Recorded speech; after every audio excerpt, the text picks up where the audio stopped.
Saudara, hari ini kita banyak berbicara tentang sejarah, ya. Dalam Perjanjian Lama, Perjanjian Baru itu ada sesuatu yang unik sebenarnya, ya. Nanti saya akan jelaskan. Saya rekam dulu, ya. Recording in progress.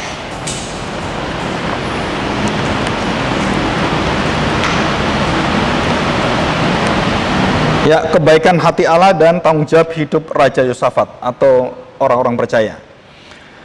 Saudara, kita belajar dari sejarah bangsa Israel yang memiliki raja-raja yang banyak, ya, setelah kerajaan itu dipecahkan oleh Tuhan dan kemudian diserahkan oleh Tuhan. Jadi ada Israel dan Yehuda. Israel itu utara, Yehuda itu yang bawah. Itu daerah Yerusalem dan dipisahkan dengan satu padang gurun, dan yang bawah itu laut mati yang seperti usus untuk buang air besar, itu Yehuda, dan yang seperti hati Galilea itu adalah Israel yang sebelah utara, ya.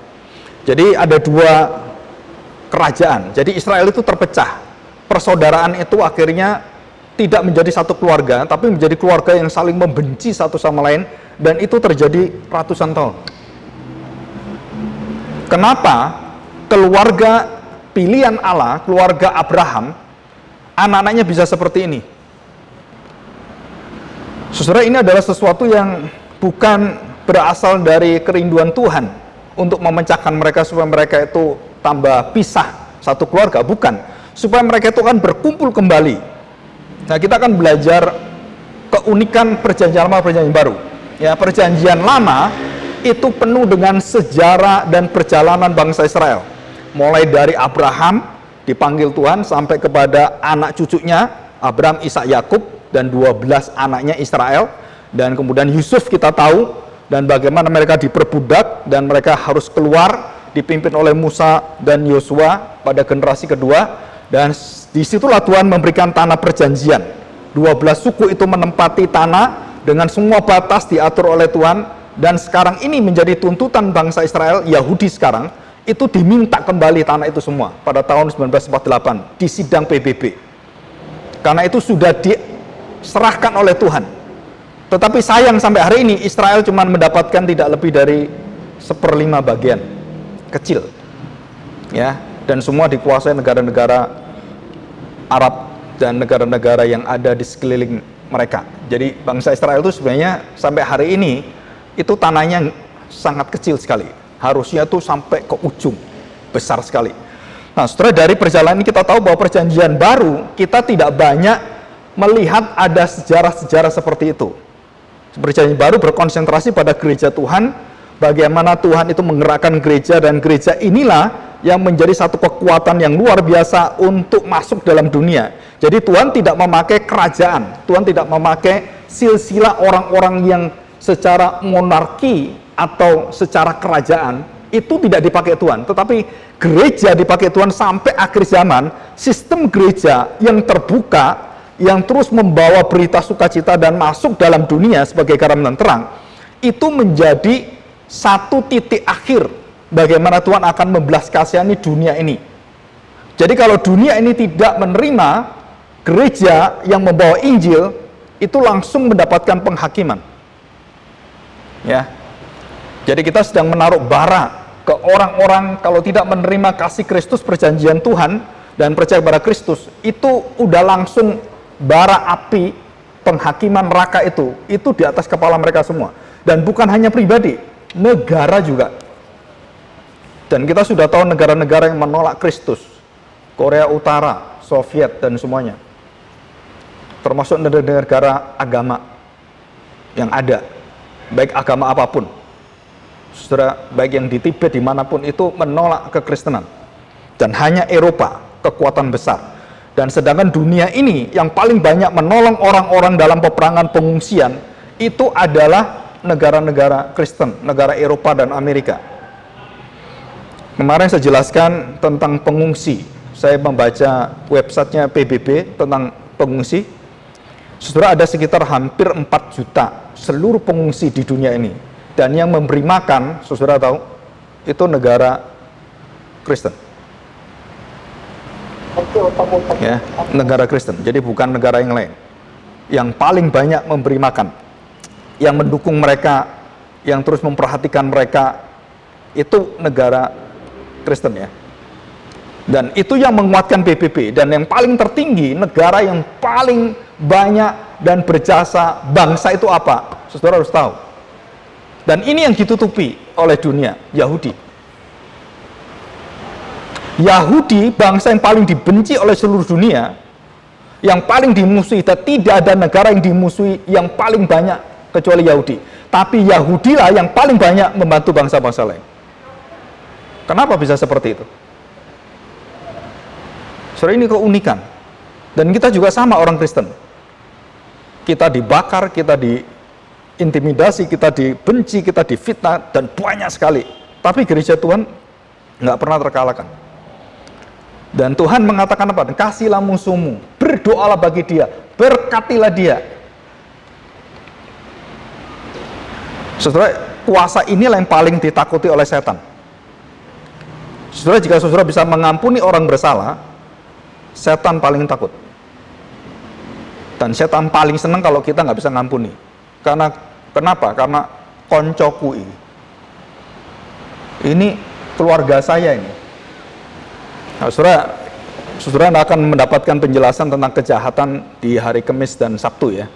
Ada seri-seri yang penting di situ, saudara bisa mendengarkan atau mengulangi di YouTube ya. Saya tidak bahas itu. Oke, kita lihat sekarang. Nah, saudara, kita bahas.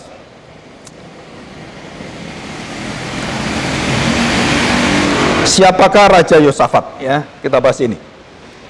Kita bersama-sama akan bahas ini dan kita mohon pertolongan dari Tuhan ya, supaya kita bisa mendapatkan kekuatan dari Tuhan. Kita baca 2 Tawarik pasal 16 ayat 1 dan 2. Ini beberapa cuplikan-cuplikan ya, supaya kita tahu cerita secara menyeluruh. Pada tahun ke-36 pemerintahan Asa, majulah Baesa, Raja Israel, hendak berperang melawan Yehuda. Ia memperkuat Rama dengan maksud mencegah lalu lintas kepada Asa, Raja Yehuda. Lalu Asa mengeluarkan emas dan perak dari perbendaharaan rumah Tuhan dan dari perbendaharaan rumah raja dan mengirimnya kepada Ben-Hadad. Ini Raja Aram, raja yang berkaitan dengan satu sekutu Assyria atau negara yang sangat kejam itu. Ben-Hadad 1-2 itu ada generasinya ya, Ben-Hadad itu. Raja Aram yang diam di Damsik dengan pesan 3. Ada perjanjian antara aku dan engkau, antara ayahku dan ayahmu. Ini kukirim emas dan perak kepadamu. Marilah, batalkanlah perjanjianmu dengan Baesa, Raja Israel, supaya untur daripadaku. Dan kemudian terjadilah satu persekongkolan. Ya, jadi Raja Aram, Raja Asa itu ya, perjanjian Asa dan Aram, itu akhirnya bersekongkol dan mereka akhirnya bersekutu. Jadi yang dulunya berperang, yang bersaudara itu utara dan selatan, akhirnya bersekutu karena mau melawan Ben-Hadad itu ya. Jadi saudara, itu adalah cerita siapakah Yosafat. Jadi Yosafat ini anak dari Raja Aram. Saudara perhatikan, Yosafat punya orang tua, keteladanannya sangat buruk sekali. Sangat buruk sekali. Dan tidak bisa dijadikan teladan orang tua yang baik dari segi apapun. Ya, dari segi apapun. Nah, saudara, di sini dikatakan bahwa pada waktu Raja Aram itu melakukan seluruh apa yang dia lakukan, dan selalu bangsa Israel disertai oleh Tuhan dengan nabi-nabi atau orang-orang yang diutus oleh Tuhan untuk mengingatkan raja-raja. Nah, kita lihat ayat 7. Pada waktu itu datanglah Hanani pelihat itu kepada Asa, Raja Yehuda. Ini Raja Yehuda yang bawa ya. Katanya kepadanya, karena engkau bersandar kepada Raja Aram dan tidak bersandar kepada Tuhan. Yang tidak bersandar kepada Tuhan. Dikatakan di sini, tidak bersandar kepada Tuhan Allahmu, oleh karena itu terluputlah tentara Raja Aram dari tanganmu. Kamu nggak bisa menang kalau nggak bersama dengan Tuhan. 9. Karena mata Tuhan menjelajah seluruh bumi untuk melimpahkan kekuatan kepada mereka yang bersungguh hati, yang menetapkan hatinya kepada Tuhan, yang mengandalkan Tuhan. Telah, ya perhatikan, bersungguh hati terhadap dia, dalam hal ini engkau telah berlaku bodoh. Oleh sebab itu mulai sekarang ini engkau akan mengalami peperangan, maka sakitlah sakit hatilah Asa karena perkataan Pelihat itu, sehingga ia memasukkannya ke dalam penjara. Jadi Pelihat itu seperti nabi ya, dimasukkan penjara, sebab memang ia sangat marah terhadap dia karena perkara itu. Pada waktu itu Asa menganiaya juga beberapa orang dari rakyat. Ya. 12, pada tahun ke-39 pemerintahannya, Asa menderita sakit dan kakinya yang kemudian menjadi semakin parah. Namun dalam kesakitannya ia tidak mencari pertolongan Tuhan, tetapi pertolongan tabib-tabib.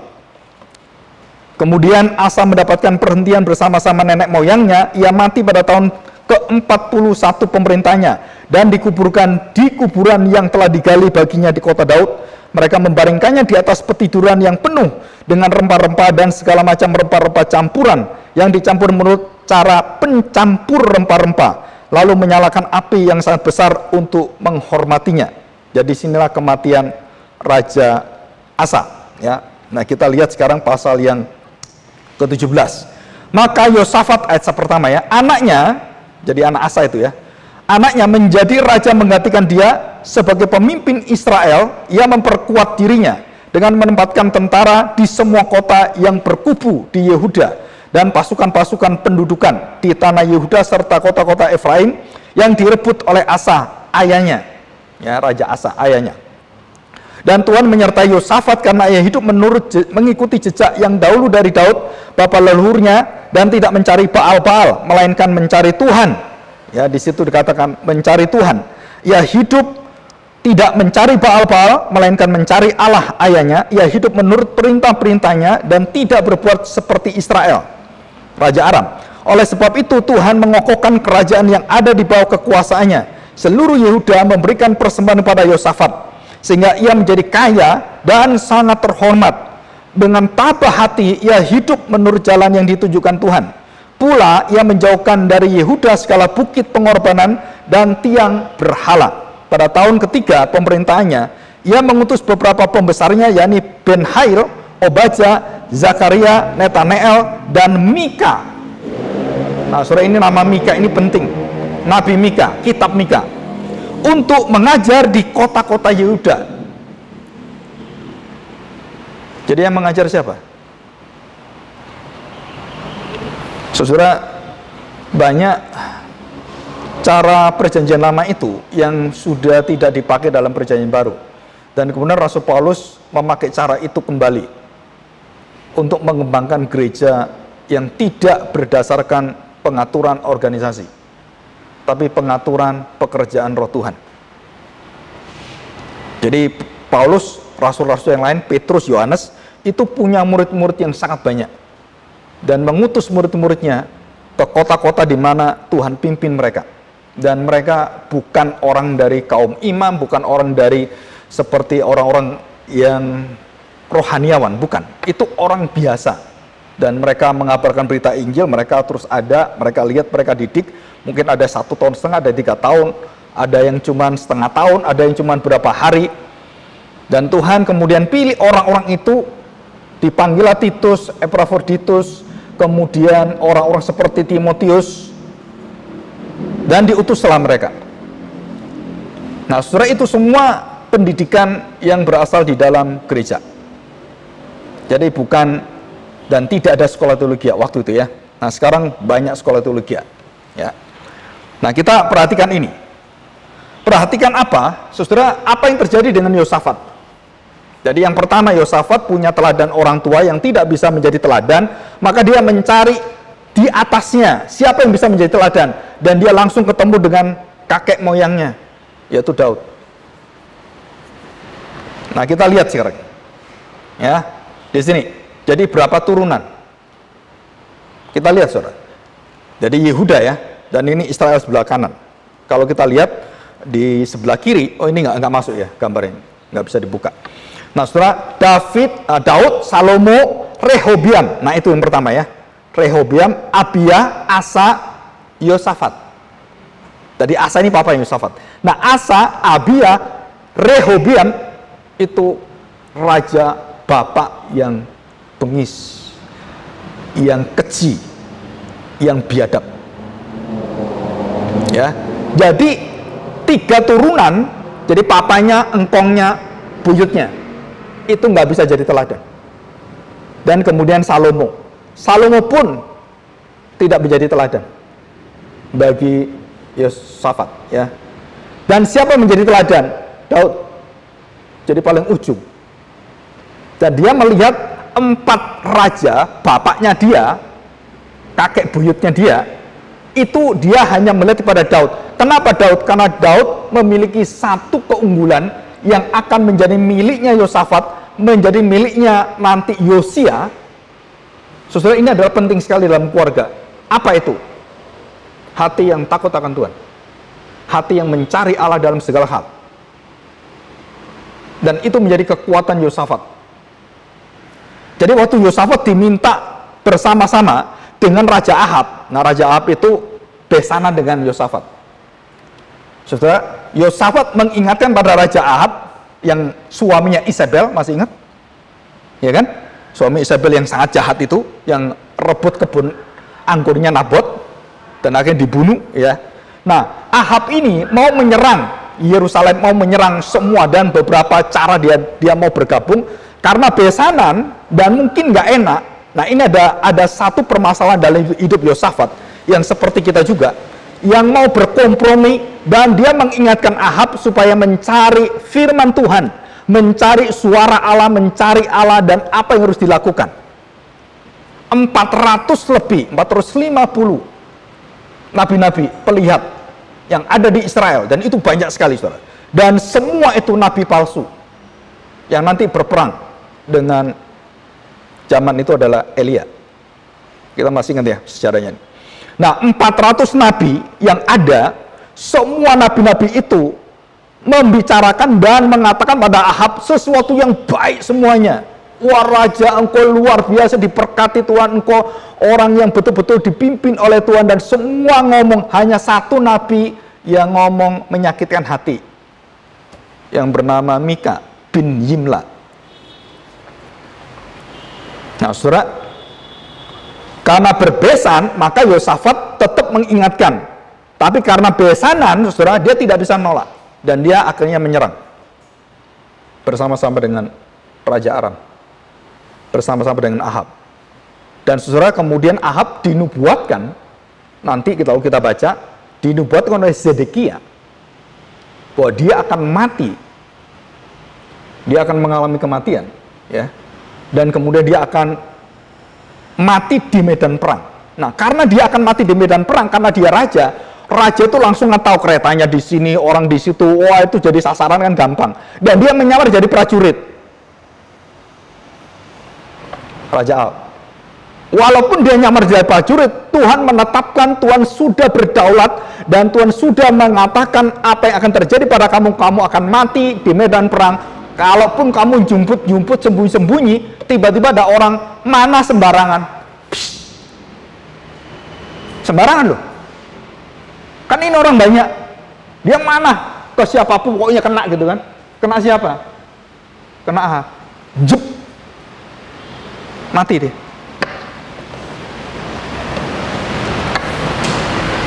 Saudara, kalau kita pelajari, nanti ada satu tempat yang namanya lembah pujian, dan itu dahsyat sekali.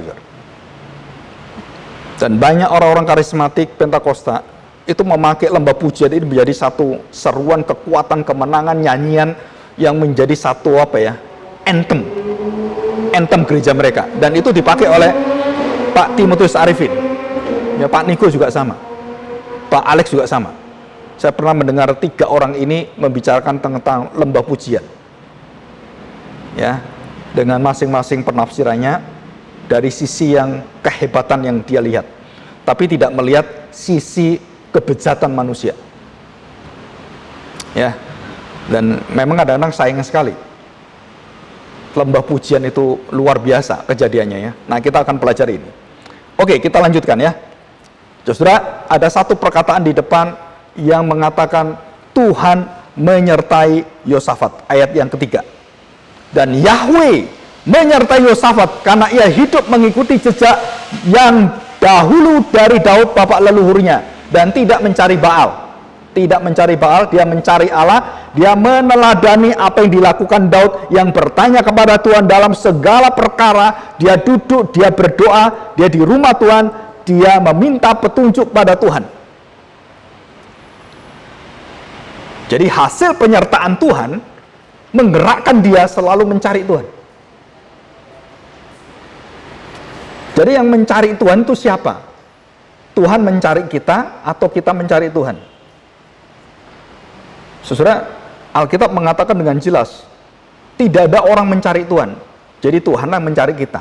Waktu kita ketemu dicari Tuhan, maka kita dibawa ke dalam seluruh jaminan Tuhan bahwa hidupmu harus berjalan di dalam kehendak jalan Tuhan. Dan kalau kamu berjalan dalam kehendak Tuhan, seluruh hidupmu, Tuhan tidak pernah tinggalkan engkau. Musuhmu siapapun, aku hempaskan semua. Dan tidak ada yang tahan dengan engkau. Selama hidup Daud tidak pernah kalah dalam satu peperangan. Selama peperangan Yosua tidak pernah kalah satupun dalam peperangan, kecuali kota Ai. Kecuali satu, kota Ai. Kenapa? Ada dosa Akan. Tapi setelah bertobat dan Akan dibunuh oleh Tuhan, seluruh keluarganya dibantai oleh Tuhan, dibinasakan oleh Tuhan, kemenangan kembali terjadi. Dan 100%, saudara dengar ini, 100% perkara-perkara yang diminta dan kemudian disetujui oleh Tuhan, tidak ada satupun peperangan yang kalah. Ini melambangkan peperangan dengan dosa kita.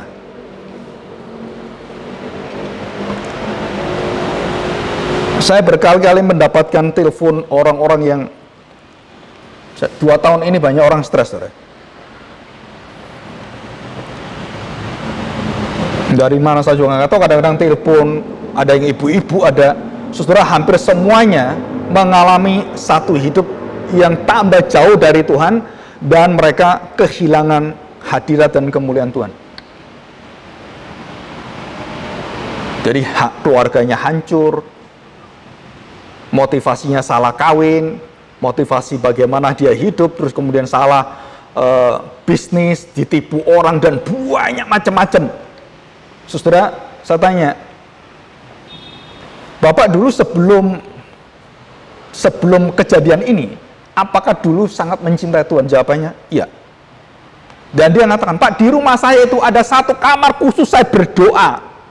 Tapi herannya, setelah saya kawin dengan janda ini, saya itu jarang doa. Karena hidup saya senang sekali. Karena janda ini memperhatikan saya, menyayangi saya, waduh luar biasa. Dan sekarang meninggalkan saya. Kenapa? Habis manis, sepadi injak. Jadi waktu dia kaya, janda ini, wah, dengan anaknya begitu melayani dia. Dan begitu dia terpuruk dengan kondisi begini, bisnisnya bangkrut semuanya, dan dia tambah surut, dan pola hidup yang mewah, habis dia. Dan apa yang terjadi? Istrinya, anaknya tinggalkan dia. Kamu sudah tidak ada apa-apanya. Baru dia datang ke kamarnya, kamar doa, lupa dia. Saudara, Salomo sama loh dosanya dengan bapak ini. Di dalam kemewahan Salomo selalu lupa.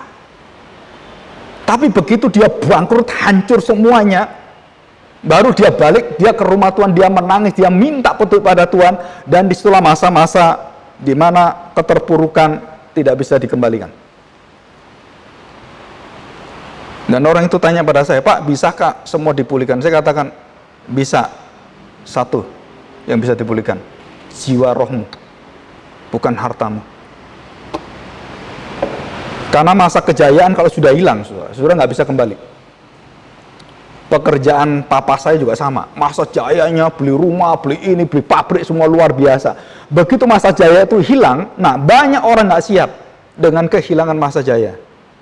Termasuk dalam pelayanan. Wah, gereja ini dipakai Tuhan luar biasa, pendeta luar biasa, pendetanya mati, masa kejayaan hilang. Dan siapa menjadi sandaranmu? Mereka semua lupa. Kekayaan, kehormatan, nama pendeta kita, itu hilang semuanya. Terus kamu mau apa? Dan kamu tidak bisa mengembalikan semuanya. Dan Tuhan meminta kamu duduk kembali, berdiam bersama dengan Tuhan, berdoa, mohon pertolongan dan pemulihan. Tidak ada jalan lain. Dan itulah Yosafat. Pada masa tuanya dia melakukan dosa juga. Saudara, Tuhan mengokohkan kerajaannya, itu efek dari apa? Karena dia begitu mencari Tuhan, bertanya pada Tuhan, dan sampai akhirnya Yosafat akhirnya bisa melewati kelemahan dia di akhir waktu dia tua. Dan dia kembali kepada Tuhan, dan dia menangis kepada Tuhan, dan Tuhan akhirnya berjanji akan memulihkan dia, dan dia memandang kepada Kristus, perjanjian Tuhan itu. Nah, saudara, ini adalah satu pelajaran sejarah rohani, bukan sejarah seperti sejarah Indonesia, Kutai, kerajaan Kutai, bukan, saudara. Itu nggak ada apa-apanya. Ini sejarah bagaimana Tuhan menyertai orang-orang, dan kemudian bagaimana mereka bertanggung jawab. Tuhan kemudian dengan kasihnya, dengan kesetiaannya menunggu raja-raja itu, orang-orang itu untuk datang pada dia dan berdoa. Kemudian Tuhan janjikan, aku tidak pernah tinggalkan engkau, aku menyertai engkau. Jadi waktu dikatakan pada ayat ketiga, aku menyertai engkau, di dalam kondisi apapun, kamu melawan saya, aku setia tunggu kamu. Dan ini hebatnya Tuhan, saudara. Kamu benci Tuhan, Tuhan nggak benci kamu. Tuhan tunggu kamu. Karena dia setia dengan perjanjiannya. Dan kalau kamu mengingat kembali, dan kamu mengingat dan sadar, bertobat, aku setia, aku tunggu kamu. Saudara, kita manusia, kita nggak bisa seperti itu. Kita daging, kita nggak bisa, saudara.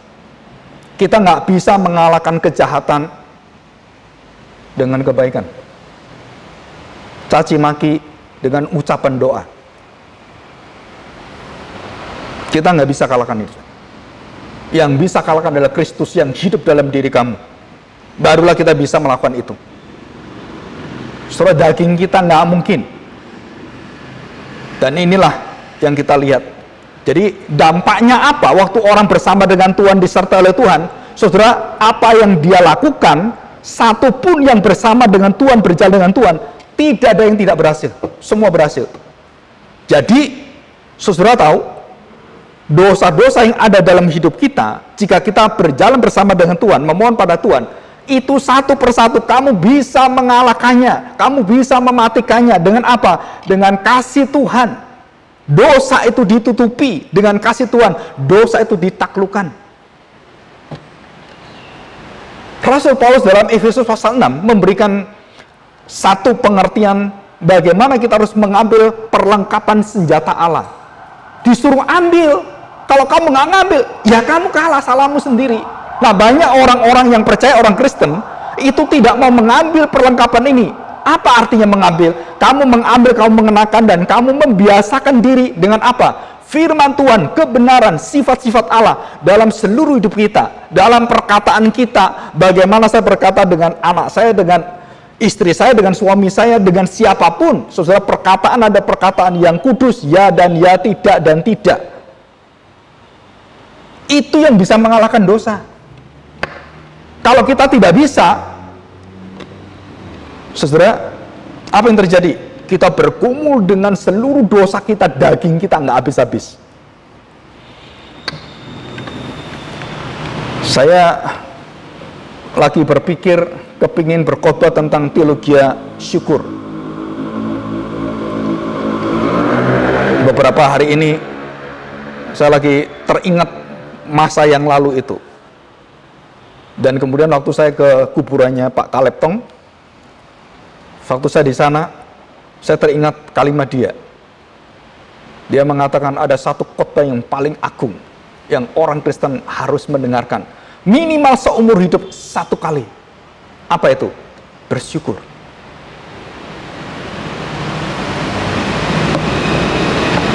Hanya satu kata. Dan dia mengatakan itu satu-satunya kekuatan hidup orang percaya. Tuhan ngapain kamu, Tuhan ngerjain kamu, Tuhan kemudian menguji kamu, dan kondisi apa? Saudara, kekuatan kita cuma satu, bersyukur. Bersyukur itu bukan berserah, pasif. Bersyukur itu artinya siap untuk mengerjakan, siap segala-galanya bersama dengan Tuhan. Seperti seorang anak yang memiliki satu kepercayaan kepada bapaknya, dalam segala hal papanya mampu melakukan semuanya. Anak itu begitu percaya, dan jika ada papanya, anak itu begitu tenang, dia bersyukur karena papanya ada. Dalam segala perkara, saudara. Nah, saudara, apakah kita bisa, tanda petik, menghadirkan hadirat Allah dalam setiap jalan hidup kita, dalam cara berpikir kita, dalam hati kita, dalam ucapan kita, dalam rencana kita, apapun rencana kita? Yakobus 5 mengatakan, bawa